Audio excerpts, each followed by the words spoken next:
একটা মেয়ে কখনো খুশি হইতে পারে না যদি তার হাজবেন্ড ভালো না হয়। একজন হাজবেন্ড যদি খারাপ হয় আর শ্বশুরবাড়ির সবাই যদি ভালো হয়, তবুও কিন্তু একটা মেয়ে সুখ পাবে না, শান্তি পাবে না, তার জীবনে কোনো সুখই থাকবে না। আর শ্বশুরবাড়ির যদি সবাই খারাপ হয় কিন্তু হাজবেন্ড ভালো হয়, তাহলেই মেয়েটা সুখী।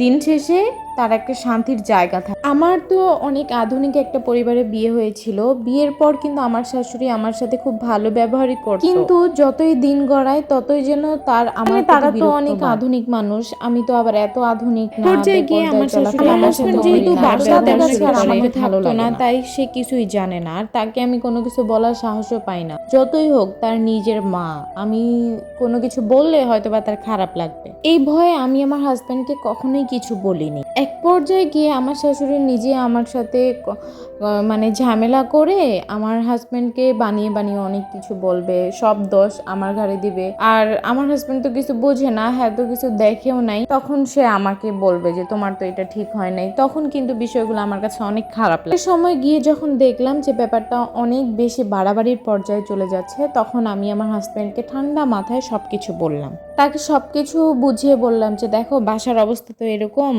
মা তো আমাকে এইভাবে চলতে বলে, আর এর বিপরীত হওয়ার কারণেই কিন্তু মা এমন করছে। তো আমি অনেক অবাক হয়ে গেলাম যে আমার হাজবেন্ড পুরাই আমাকে সাপোর্ট করেছে আর বলছে যে হ্যাঁ আমি মায়ের সাথে কথা বলবো। এই বিষয়টা আমার কাছে খুবই ভালো লাগছে। বর্তমান ছেলেদের থেকে এরকম আশা করা অনেক কঠিন, কিন্তু আলহামদুলিল্লাহ আমার হাজবেন্ড প্রচুর আমাকে সাপোর্ট। পরবর্তীতে আমি এবং আমার হাজবেন্ড মিলে দুইজনই মায়ের সাথে অনেক শান্তভাবে সুন্দর করে কথা বলি। এক পর্যায়ে গিয়ে মা নিজের ভুলগুলো বুঝতে পারে আর মা আস্তে আস্তে আমার সাথে স্বাভাবিক হয়ে যায়। একটা বিষয় দেখেন, সব সময় সব কিছু চিল্লাচিল্লি, ঝগড়া, ধমক এগুলো দিয়ে কিন্তু হয় না। কিছু সময় শান্তভাবে কথা বললেও সমাধান হয়ে যায়।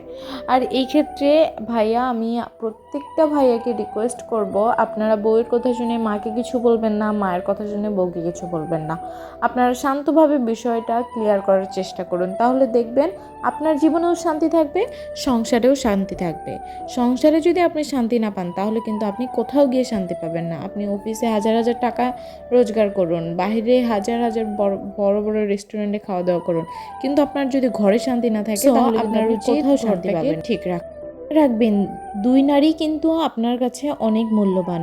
এক নারী যে সব কিছু রেখে আপনার কাছে এসেছে, আর আরেক নারী যে সব কিছু বিসর্জন দিয়ে আপনাকে দুনিয়াতে এনেছে। তো কোনো নারীকে আপনি অসম্মান করতে পারবেন না। সো আপনাকে বিষয়টা সাবলীলভাবে ক্লিয়ার করতে হবে। অনেক সময় হয় স্ত্রী একটু বদমেজাজি, আপনাদেরকেই ঠিক করতে হবে।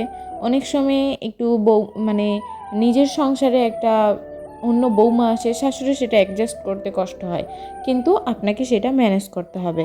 তো আজকের ভিডিওটা এই পর্যন্তই। দোয়া করবেন।